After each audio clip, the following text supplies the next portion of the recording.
찬송가 88장 우리 하시겠습니다.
세상 날 버려도 주 예수 안 버려 끝까지 나를 돌아오시니 주는 저 산 밑에 가 빛나는 새벽별 이 땅 위 이길 것이 없구나. 내 맘을 다하여서 주님을 따르며 길이 나를 사랑하는 물을 두렵지 않고 참고 먹어먹네. 주는 높은 산성 내 방패시라. 내 영혼 먹이시는 그 은혜 누리고 나 진리를 뵙기 원하네. 주는 저 산 밑에 백화 빛나는 새벽별 이 땅 위에 이길 것이 없구나.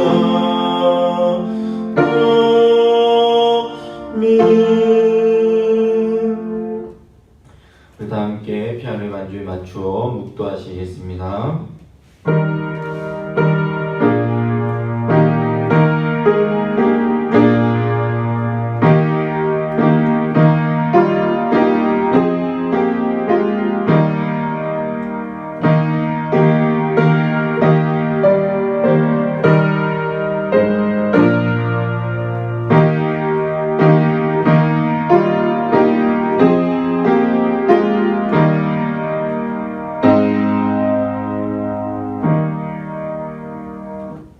전능하사 천지를 만드신 하나님 아버지를 내가 믿사오며 그 외아들 우리 주 예수 그리스도를 믿사오니 이는 성령으로 잉태하사 동정녀 마리아에게 나시고 본디오 빌라도에게 고난을 받으사 십자가에 못 박혀 죽으시고 장사한 지 사흘 만에 죽은 자 가운데서 다시 살아나시며 하늘에 오르사 전능하신 하나님 우편에 앉아 계시다가 저리로서 산자와 죽은 자를 심판하러 오시리라. 성령을 믿사오며 거룩한 공예와 성도가 서로 교통하는 것과 죄를 사하여 주시는 것과 몸이 다시 사는 것과 영원히 사는 것을 믿사옵나이다. 아멘. 다 함께 찬송가 하시겠습니다. 찬송가 486장입니다.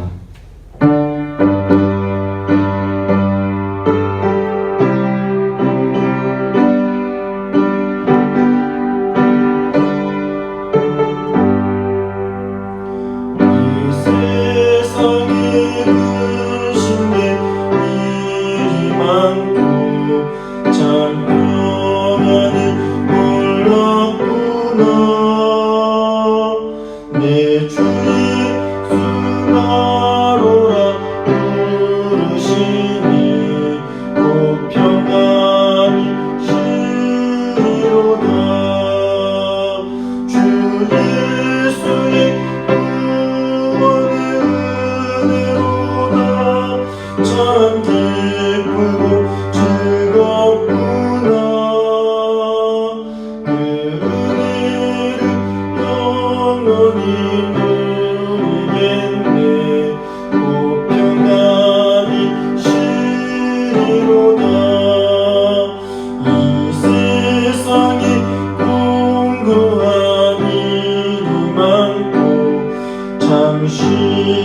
난 없었구나. 내 주 예수 날 사랑하시오니 곧 평안히 쉬리로다. 주 예수의 구원의 은혜로다. 참 기쁘고 즐겁구나. 그 은혜를 영원히 누리겠네. 곧 평안히 쉬리로다. 이 세상이 죄악된 일이 많고 참 죽을 일 쌓였구나. 내 주 예수 날 건져 주시오니 곧 평안히 쉬리로다. 주 예수의 구원의 은혜로다. 참 기쁘고 즐겁구나. 그 은혜를 영원히 누리겠네. 곧 평안히 쉬리로다. 아멘. 우리 시간 함께 기도하겠습니다. 사랑의 하나님 아버지, 오늘 이 시간도 수요 예배로 하나님 앞에 올려드립니다.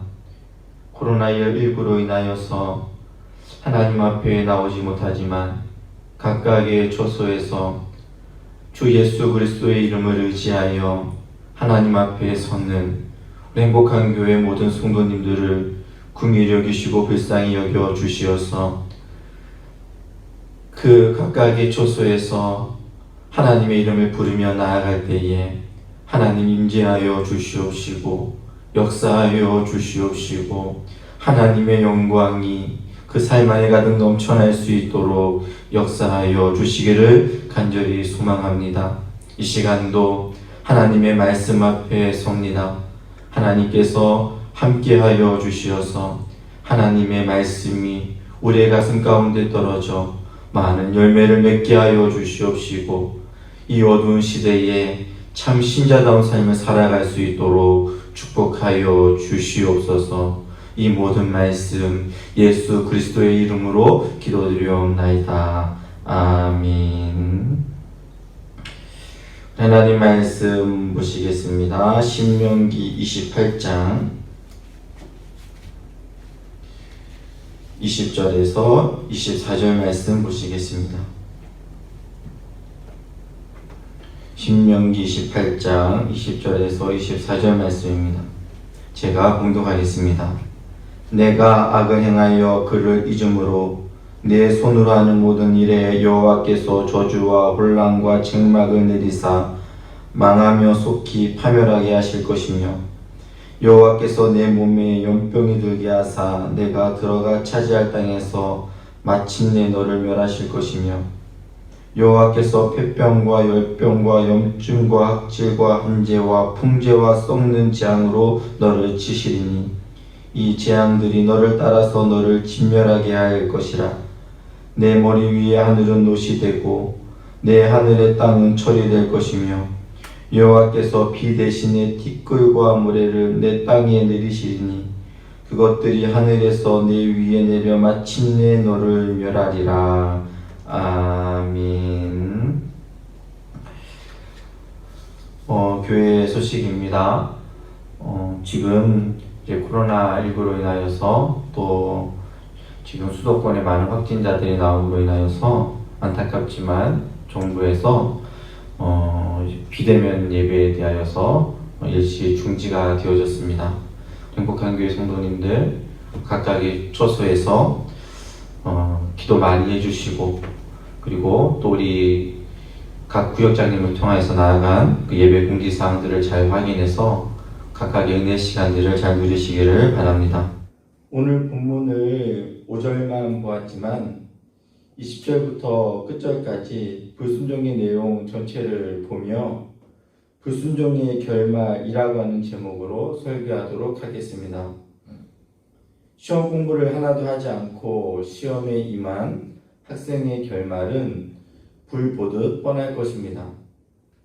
시험을 잘 보았다고 하겠지만 대부분의 정답은 비껴나갔을 것입니다.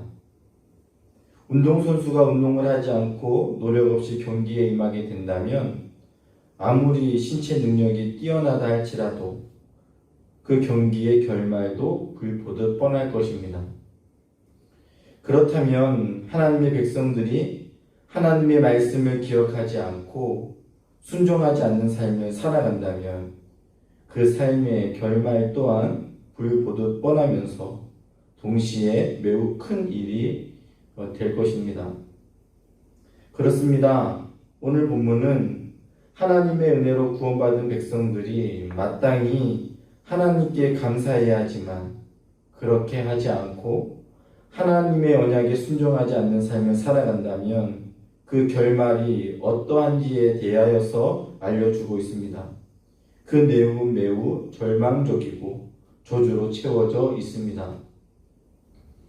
그런데 이상합니다. 왜냐하면 하나님은 사랑의 하나님이십니다. 신명기의 율법의 내용은 하나님의 무한하신 사랑을 이해하지 않고는 받아들이기 어려운 내용이기 때문입니다.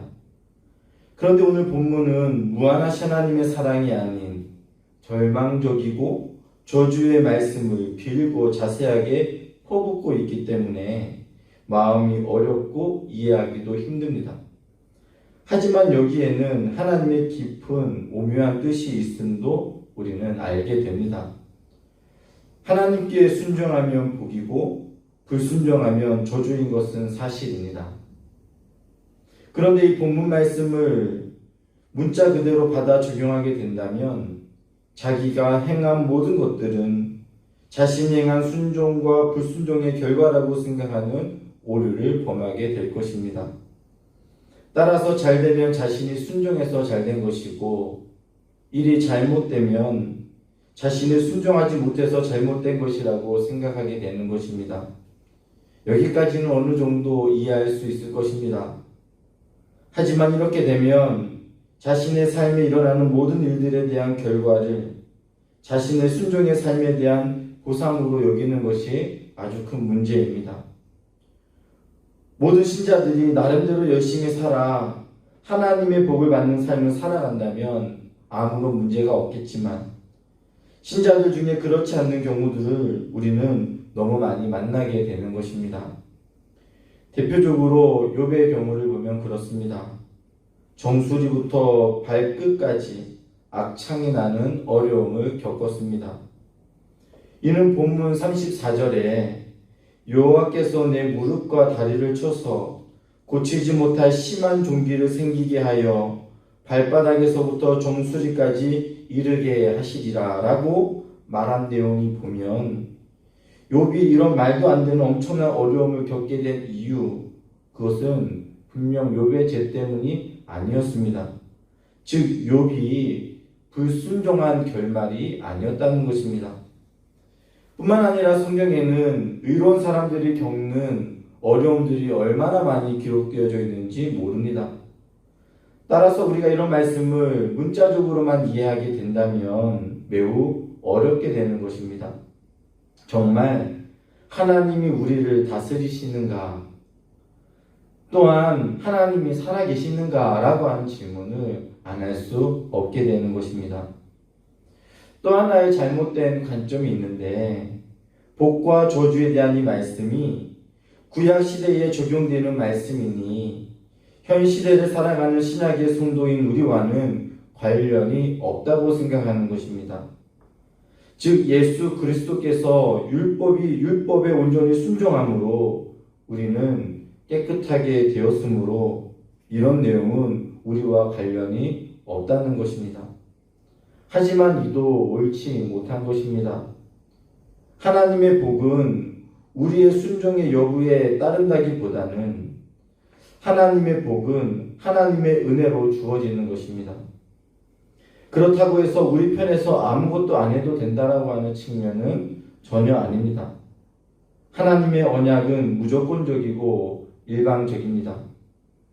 그리고 그 안에는 조건성이 포함되어져 있는데 그것은 믿고 회개해야 한다는 것입니다. 그러므로 아무런 의미가 없는 것으로 여겨서도 안 되고 우리의 노력 여하에 따라 복을 받는다고 생각해서도 안 될 것입니다. 그러므로 이런 말씀을 단순하게 적용해서는 안 되고 이 말씀이 어떤 상황 가운데 주어졌는지들을 우리는 살펴보아야 합니다. 지난 설교에서 신명기 18장의 내용은 언약적 문맥에서 주어진 말씀이라고 설교하였습니다. 하나님께서는 애굽에 있던 이스라엘 백성들을 놀라운 방법으로 출애굽시키셨습니다. 또한 아주 작은 나라와 아무런 힘도 없던 백성들과 시내산에서 언약을 맺으며 너희가 열방 중에 제사장 나라가 되며 거룩한 백성이 되게 하시겠다라고 하셨습니다. 그리고 이스라엘 백성들은 하나님과 언약을 맺고 난 이후에 그들은 율법을 받게 되어졌습니다. 하지만 하나님께서는 그들이 율법을 온전히 지키지 못할 것이 또한도 아시고 제사, 제도라고 하는 것도 그들에게 주셨습니다. 그리고 약 40년간 광야의 길을 걷게 하고 난 이후에 이제 가나안을 목전에 두고 있는 상황 속에서 28장의 말씀, 즉 율법 순종의 여부에 따라 복과 저주에 대해 말씀하고 있는 것입니다. 그러면 왜 가나안을 목전에 두고 이 말씀을 하셨을까요? 약속의 땅은 풍요의 땅이며 적과 꿀이 흐르는 땅과 동시에 그 땅은 유혹을 받는 땅이기도 합니다. 신명기 8장에 보면 너희가 먹어서 배부르고 아름다운 집을 짓고 거주하게 되며 내 소와 양이 번성하며 내 은금이 증식되며 내 소유가 풍부하게 될 때에 내 마음이 교만하여 내 하나님 여호와를 잊어버릴까 염려하노라 라고 하였습니다. 즉 단적으로 말하면 언약 백성이 되었으니 언약 백성답게 살아가라고 주신 것이었습니다. 즉 이 복과 저주는 언약 백성 안에서 실행되어지는 원리라는 것입니다. 그런데 여기서 위험한 또 다른 잘못된 생각이 있습니다. 하나님의 백성이 되는 것은 하나님의 은혜로 되는 것이지만 언약 백성으로서의 자격을 지속시키는 것에 있어서는 율법에 순종하는 것으로 된다라고 생각하는 것입니다. 이렇게 되어지면 구원은 하나님의 은혜로 되어지지만 그 유지는 결국은 인간의 책임에 따라 달린 것으로 나타나게 됨으로 말미암아 결국은 하나님과 인간의 신입 협력설의 구원론이 결국은 성립하게 되어지는 것입니다. 우리는 구원을 얻을 능력도 구원을 유지할 능력도 없는 존재들인데 말입니다. 인간에게 주어진 모든 복은 하나님께서 주시는 것으로서 인간에게 주어진 복을 조금이라도 사람에게 돌려지게 되어지면 결국 율법주의, 공로주의로 빠지게 되는 것입니다. 반대로 인간은 아무것도 할 수 없다라고 하는 쪽으로만 치우치게 된다면 이는 반율법주의 또는 율법 폐기론자로 치우치게 되는 것입니다. 즉 구원파적인 믿음이 될 수 있을 것입니다. 그래서 이런 복음의 원리는 하나님의 언약이라고 하는 내용 안에서 이해되어져야 되는 것이죠. 그렇다면 우리는 말씀을 어떻게 이해해야 할까요? 만약 우리의 순종의 여부에 따라 복을 받는 것에 대한 쪽이라면 좀 더 다른 사람과 비교해서 내가 좀 더 착하고 의로운 삶을 살아가기 때문에 내가 더 많은 복을 받아야 된다라고 생각하지만 실제적으로 그렇지 않습니다. 왜냐하면 우리는 실제적으로 율법을 하나라도 제대로 지킬 수 있는 사람이 없기 때문입니다. 사도 바울의 선언과 같이 율법으로 의롭다함을 얻을 육체가 하나도 없기 때문입니다. 그럼 왜 하나님은 순종하는 자에게 복을 주신다고 하고 순종하지 않는 자에게 저주를 주신다고 하셨을까요? 복은 하나님의 은혜로 주어지면 틀림없습니다. 하나님의 은혜가 임하게 되면 하나님의 복된 통치와 다스림을 받게 되는 것입니다. 그리고 자연스럽게 하나님께 순종하게 되는 것이죠. 그러나 왕이 통치를 하지만 그 왕적 통치를 받지 않는다면 거기에는 자연스럽게 저주를 받는 일이 발생하게 될 것입니다. 이런 내용이 바로 열왕기의 내용과 선지자들의 글에 기록되어져 있습니다.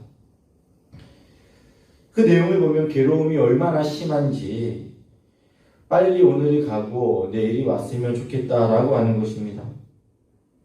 36절에 보면 여호와께서 너와 내가 세울 내 임금을 너와 네 조상들이 알지 못하던 나라로 끌어가시리니 내가 거기서 목석으로 만든 다른 신들을 섬길 것이며 여호와께서 너를 끌어가시는 모든 민족 중에서 내가 논란과 속담과 비방거리가 될 것이라 라고 그렇게 말해 주었습니다. 즉 이는 구원 이전의 삶과 같은 것이었죠. 결국 이런 불순종의 삶은 다시 애굽으로 돌아가는 위험을 안고 있는 것이고 이는 즉 구원받지 못한 상태로까지 이르게 되어짐을 보여주고 있는 것입니다. 그렇다면 신자가 순종하지 않는 삶을 살아간다라고 하는 것은 말도 안 되는 것이겠죠. 축복이 28장에서 초반에 잠깐 나오지만 저주는 불량면에서 4배나 많습니다. 그리고 매우 자세하게 기록되어져 있습니다. 그리고 그 내용만 보아도 역사서가 다 입혀질 정도로 매우 세심하기도 합니다. 그럼 왜 이런 저주의 내용이 더 많게 기록되어졌을까요? 모세의 마음 안에 이스라엘 백성들이 저주를 받기 바라는 마음이 컸기 때문일까요? 아니죠. 아마도 이스라엘 백성들이 이런 저주를 받지 않도록 하는 마음이 훨씬 컸을 것입니다. 그러면 이런 언약적 저주가 주어진 이유는 무엇일까요? 이는 율법을 어김으로 언약을 어기는 것을 금하고 율법을 일상 속에서 실천함으로써 하나님과의 언약 관계가 유지되도록 보호하기 위한 하나님 아버지의 마음이며 장치임을 우리는 알아야 합니다. 그래서 선지자들이 이런 말씀에 근거해서 이스라엘 백성들을 다스렸고 왕들에게 경고했습니다. 즉 돌이켜 회개하라고 이야기한 것이었습니다. 그러나 왕들은 어떻게 했습니까? 이런 내용의 말씀을 듣고 돌이켰습니까? 그렇지 않았고 이런 저주의 내용들을 이스라엘 백성들은 결국은 다 받게 되어졌습니다. 그런데 이런 말씀들은 왕하에 보면 대부분 다 이루어졌죠. 57절에 보면 자기 다리 사이에서 나온 태와 자기가 낳은 어린 자식을 남몰래 먹으리니 이는 내 적군이 내 생명을 애워싸고 맹렬히 쳐서 곤란하게 함으로 아무것도 얻지 못함이니라 라고 했습니다. 즉 자녀를 잡아먹는 반인륜적인 내용도 결국은 하나님의 징벌로 하나님의 말씀에 순종하지 아니하는 결과로 나타났음을 우리는 알게 됩니다. 저는 지난 한 주 동안 가족들과 쉬며 보냈습니다. 그리고 아이들과 작은 여행을 준비하며 저는 이렇게 모세처럼 여행을 떠나기 전에 아이들에게 여러 가지를 말하였습니다. 그리고 그 내용 중에 축복의 내용, 그들을 기대하게끔 만드는 내용도 있었고 또한 저주의 내용도 있었습니다. 그런데 축복의 내용이 많았을지 저주의 내용이 많았을지 생각해 보면 솔직히 저주의 내용이 좀 많았던 것 같습니다. 그들을 저주하고 싶었던 것이 아니라 그들을 보호하려는 아버지의 마음이었습니다. 먼저 아빠가 이번 한 주간 너희들과 보내게 될 텐데 놀러 가면 수영장에도 가서 재밌게 놀 거야. 그리고 우리가 방을 따로 얻어서 자게 될 텐데 거기는 너희들이 생각하는 것보다 매우 좋아. 또 하고 싶은 거 뭐 있어? 뭐 갖고 싶은 거 있어? 이렇게 물어보면서 내가 그거 해줄게 하고 그들에게 말해 주었습니다. 그리고 이어지는 내용은 그런데 너희들 놀러 가서 엄마 아빠 말 잘 들어야 돼. 거기 들어가지 말라고 했는데 거기 들어가면 절대 안 돼. 또 재밌게 놀러 가서 땡깡 부리고 자기가 하고 싶은 것 하게 되어지면 아무리 놀러 갔다 할지라도 아빠는 많이 화가 나고 혼낼 거야 라고 하는 내용들을 그들에게 많은 내용으로 그들에게 설교하였습니다.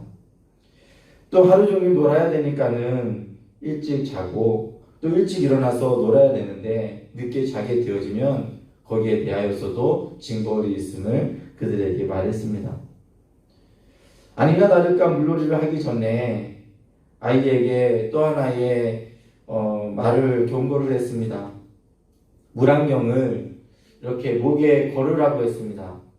그런데 저희 둘째 딸 아이는 좀 패션에 좀 민감해서 수영 모자를 쓰고 거기에 물안경을 이렇게 걸치는 거예요.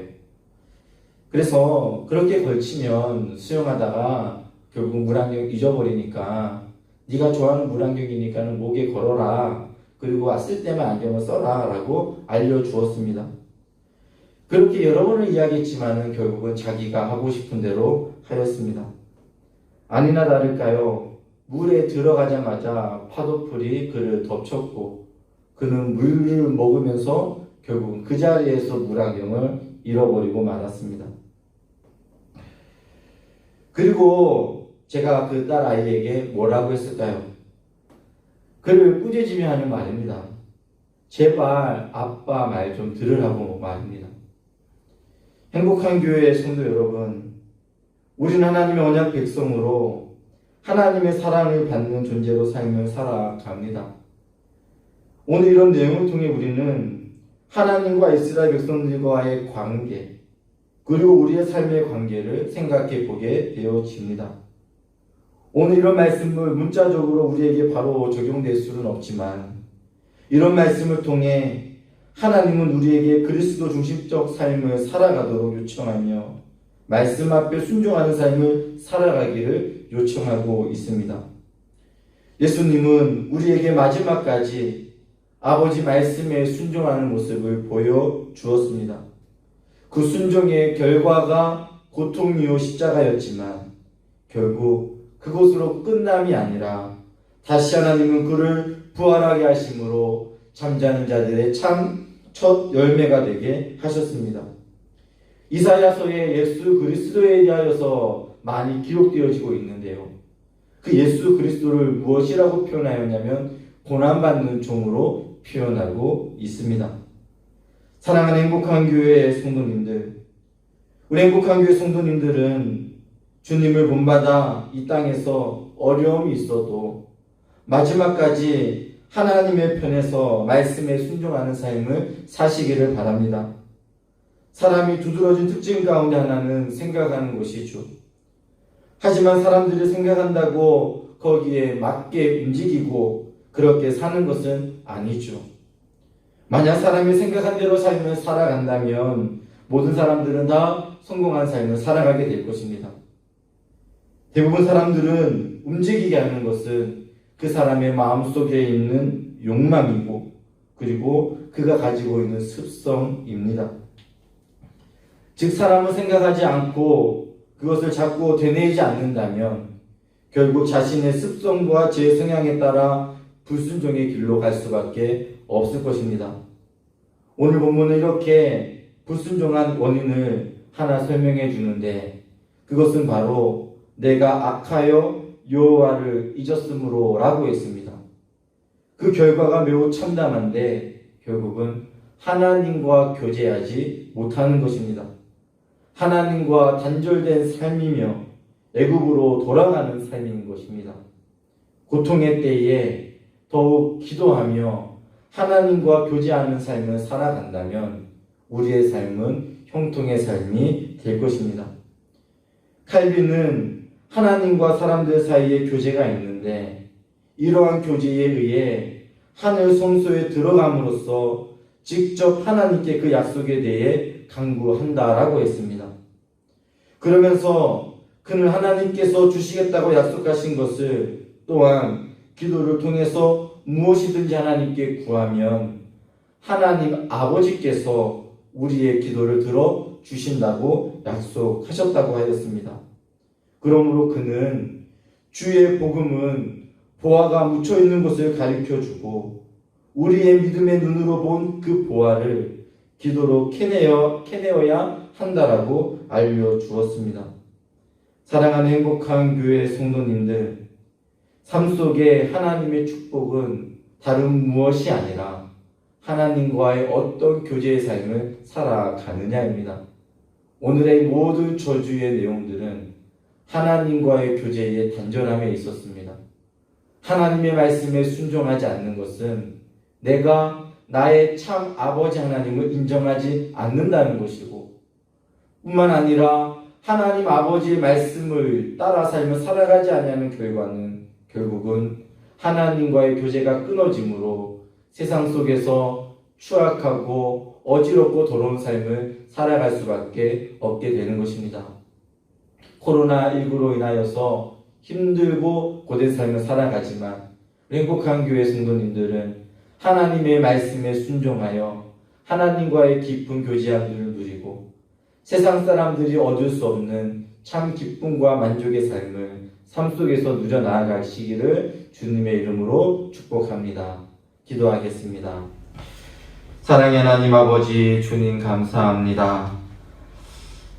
우리의 삶 안에 이 세상의 어떤 유혹이 우리 앞에 찾아온다 할지라도 하나님의 말씀이 우리에게 있음으로 말미암아 기억하고 그 말씀을 되뇌이며 그 말씀에 따라 순종하는 삶이 되어지게 하시고 불순종하여 저주의 삶이 아니라 늘 하나님의 말씀을 가까이하여 하나님의 영광에 이르는 삶을 살아갈 수 있도록 우리의 삶을 인도하여 주시옵소서.